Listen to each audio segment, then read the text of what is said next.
minamahal nating Pangulo Rodrigo Roa Duterte. Bagamat gusto natin siyang ipagsaya sa kanyang kaarawan, subalit katulad ko, alam ko naramdam ninyo ang sakit noong siya ay dinukot at itinakas patungo ng Netherlands. Mayroon akong tanong sa inyo mga kapatid. Totoo bang nasaktan kayo? Totoo ba na ang ilan sa inyo ay umiyak?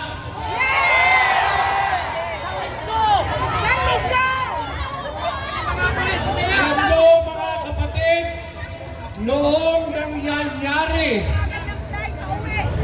yung ginawang pambabastos sa dating Pangulo, kami po ay naroon sa may Villamor Air Base.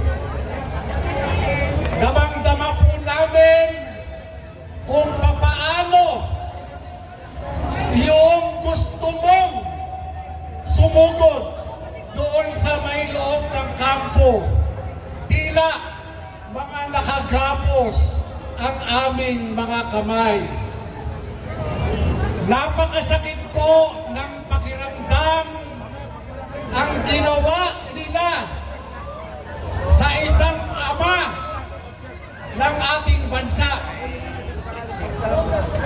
Patuloy tayong nananawagan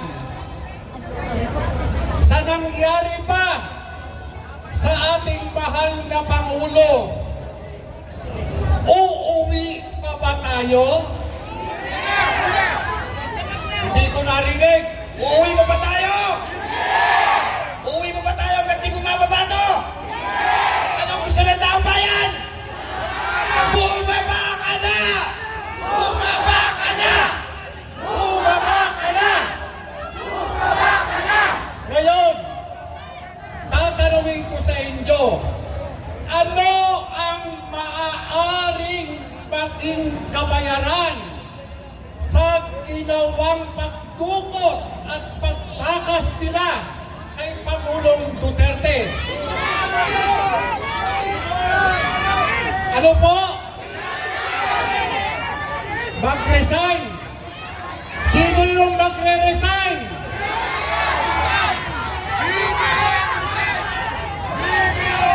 O ito para malinaw. Gusto kong malinaw. Baka mamaya si Torre lang ang pag-resignin ninyo. Gusto ko yung malinaw. Sino ang gusto ninyong bumaba sa pwesto? Teka muna! Huwag masyadong excited. Sino ang gusto ninyong bumaba sa pwesto? Sino? Narinig ako rito, si Palaka daw. Bakit tayo magpapababa ng Palaka? Tumulundag yun. Okay, ulit. Sino ang gusto ninyong pababain? Okay. Ito ba yung tama ba ito? Marcos resign. Tama ba yan? Okay. Kandahan natin. Sabay-sabay. Bibilang ako ng 3. Sasabihin Marcos resign. Okay. 1, 2, 3. Marcos resign! Marcos resign! Marcos resign! Marcos resign! Marcos resign! Okay. Ano nga uli? Ano yung sinasabi dito? Okay. Ano ang sinasabi ng mga pulis? Marcos resign! Marcos resign! Teka muna. Ano? Yung mga pulis ang tinatanong ko Ano ang sabi ng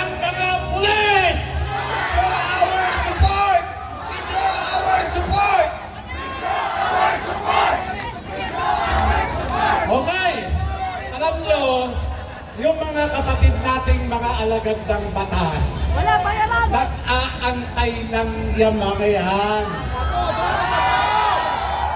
Alam ninyo, itong mga kapatid natin, sa paghawak ng sandata, sila ay nag-aantay lamang sa aksyon ng mga ordinaryong taong katulad natin. Kaya, huwag tayong magagalit. Maya-maya, kasama na natin ang mga yan! Walang tulugan! Walang tulugan! Walang tulugan! Walang tulugan! Alam ko, mga kapatid, Dito, teka. ito Gutom na sila eh. Bigyan ng burger yan! Bigyan ng burger yan! bigyan ng burger yan! Okay, mga kapatid, makinig, ano? Ako nanggaling din sa serbisyo. Ayaw namin Inabot kay ko, Tore! Ayaw namin kay Tore! inabot ko noon, noong magkaroon ng EDSA 2. Noong EDSA 2, ako ay kabilang sa na-deploy sa EDSA. Katulad nila ngayon,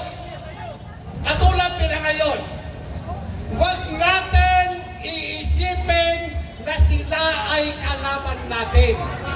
Pagkos darating ang oras, malay ninyo, ngayon na, yung commander nila, kasama na natin.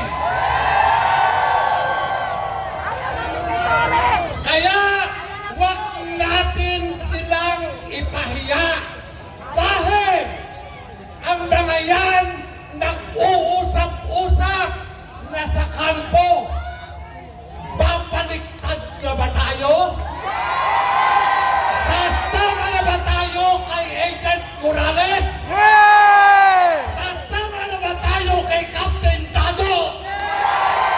Sasama ba tayo kay Colonel Metran? Yan po ang sikretong pinag-uusapan ngayon. Kung papaano sila sasama sa ating pagkilos. Ayaw namin kay Tore! Ito po, Ayaw kay ha? Tore! Ayaw kay Tore! Ito po, sa kahilingan ninyo, gusto nyo ba na si General Torre ay magbitiw na?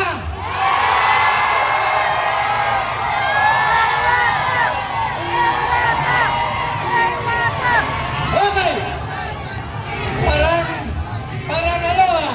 Parang mahina, parang may ayaw. Okay, tatalungin natin yung banda rito. Gusto ninyo ba na bumaba na si General Torre? Aba, nakikita ko yung mga pulis gumagano. Oo. Sabi nila. Sabi nila. Sabi ng mga pulis. Sabi nila. O dito, may tanong uli ako. Gusto nyo ba na bumaba na sa pwesto si General Romel Marbil?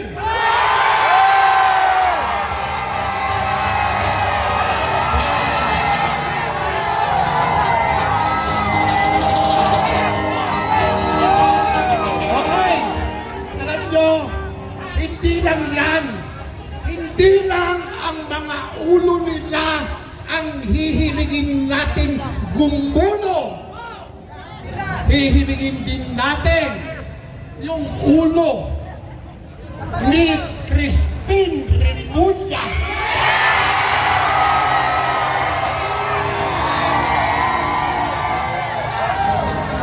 Okay, hihiligin natin na huwag ka nang mahiya.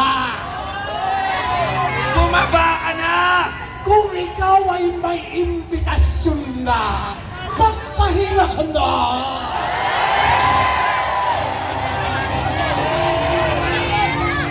Ganun din, yung pulidong-pulido kong kumilos. Kilala niyo ba yun? Yung nagre-regalo ng sports car? Yung kulay red? Kilala niyo ba yun? Aba, pagpitawin na rin yan yung DILG Secretary, si Remulla. Isang bagsak, Duterte! Duterte! Duterte!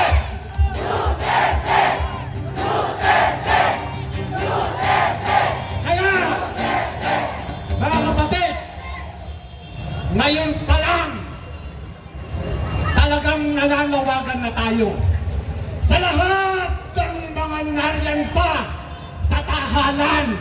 Tigilan niyo na muna yung paglululo. Tigilan niyo muna yan. Magpunta muna kayo rito.